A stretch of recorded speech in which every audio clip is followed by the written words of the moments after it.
You have basically to master two primary skills. You must know how to select and connect. Those are the skills of relationship. Selection and connection. And you've got to find a way to constantly improve the amount of joy, passion, nourishment that's happening within you and the person you're in a relationship in. If you want to have not just a lover, a husband, a wife, a boyfriend, a girlfriend, whatever your language is, if you want more than that, you want a raving fan. A raving fan is somebody, if you were going to use a business metaphor, since there's so many business owners in the room, satisfies customers, leave. I'll say it again. Satisfies customers, leave. If they get a much better deal, much better opportunity, they'll leave. But a raving fan customer never leaves. And I'll give you a good metaphor in business. Apple Computers did everything it could do to screw up, and upset their customer base years ago, didn't they? In fact, they almost went under. They didn't make enough software. And a lot of companies and people that were Apple lovers. Now, people who use Microsoft, those individuals, how do you feel? Who uses Microsoft products and services? Great. And give me an emotional sound for how you feel about that company. Who here uses Apple products and services? And I didn't even have to ask them to make a sound. Did you notice that? Make the sound Apple products. How do you feel about Apple as a company? Now, it's only, 10% of the room, but almost everybody booed for Microsoft, which has the dominant marketplace, and they cheer for Apple. And the difference is people who use Apple are raving fans. Your goal in a relationship, above all else, is you want to make sure that you make this person who's in your life your raving fan. And there's only one way to do that. Worship them, not just love them. You got to worship them. If you want to have something that's extraordinary, because that person who is worshipped is not going to leave in a million years. And what makes them know they're worshipped is the following. You got to know, what do you really what? Because everyone is different. We all want love. We want the same needs. But we got to know what we want. So some of you may be saying, well, Tony, this is all very interesting and dynamic, but I'm single and I don't have a relationship. You got to know how to start. The first step is to decide what's your vision for what you really want. What's your vision for what you really want? You can't make something happen until you get clear. What was the first step to taking something impossible and making it real? Focus. You need a vision. Without a vision, people what? Perish. You need a vision for your relationship. A vision for what is it I really want most in life? What would excite me? What would light me up? And I don't just mean a vision of what that person's supposed to look like and be like, or what values they have. That could be part of the vision. But also, what is your vision for what this relationship would create in the world that would inspire you to be in this relationship? Because without a vision of what the relationship's going to be, you're going to settle for whatever shows up. All you got to do is get a vision that is so compelling to you, so exciting and so clear that you get so much emotion, you'll figure a way to make it happen. And you might say, but I'm already in a relationship. Well, remember I said the two skills you got to have is select and connect?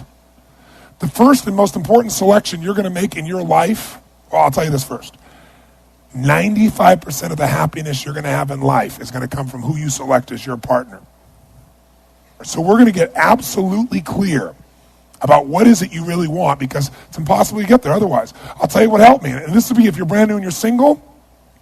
The best way to do this is you sit down, you write down every single thing on earth you could ever want in the ultimate partner in life, your ultimate mate, your ultimate lover.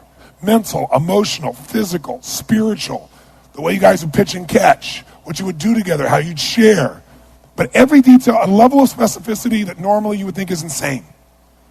And then you got to make a second list, I learned. And I did this years ago. I made this list, and I read it. It was pretty cool. And then I got in a relationship, and in that relationship, I kind of let it grow because of what most people get in relationship with. I didn't select consciously. What makes a relationship work is things in common. Similar values, right? Similar dreams or goals or loves or desires. What makes a relationship work is having things in common. Because what that gives you is the emotion of certainty that allows you to open up and connect. People like people who are like whom? Themselves. So you like this person, And you have certainty about this person. You have connection with this person because you have a connection through interests or values. And you have certainty because, hey, they're like me. So what makes a relationship work is things in common. What makes a relationship passionate is uncertainty, not knowing, and differences. This is the critical understanding. Can you have both in a relationship simultaneously? Yes or no? Yes, but most people pursue one aspect of their needs, like in the beginning they want the variety and the uncertainty and the excitement that comes with that. And this person's so different than me, and so it excites me because I'm quiet and they're loud and intense and playful. And then they get around and they go, I want this forever, and they try to get a hold of this person and very often try to control them. And then what they want to do is get this place of connection, but also control, certainty. And they try to make their spouse, their boyfriend, their girlfriend, their husband, their wife like them. All their being loud before was exciting. Now it's loud. That they were doing in the very beginning. But now you're irritated by it. And if you reinforce somebody or you punish them for being a certain way and try and make them like you will have a great friend and no passion. And they'll never go back to the way they were because they don't want to lose love, or they've been rejected so much, they don't want to be in that place. They start to protect themselves. There's a way to have both. It's learning how to honor those differences and enjoy those differences. Now, some of those you already honor and enjoy, but if you're going to honor and enjoy them in some areas are inconvenient. You don't like them, but you got to learn to love what you didn't like. So, but are there some things that are so different than you that they would destroy a relationship? Yes, like you have certain values that are the core of who you are, and if somebody has the opposite, it'd be pretty hard for you to really sustain a quality relationship. So the place to start, you make your list of everything you want. Then you make your list of everything, and the second list is really critical. Everything that you must not have in a relationship. Not should not. There's lots of things you prefer not to have, but must not have. By the way, you can get everything you want in a relationship and get 2 or 3 things you must never have, and it'll destroy it. And I'm going to show you that process.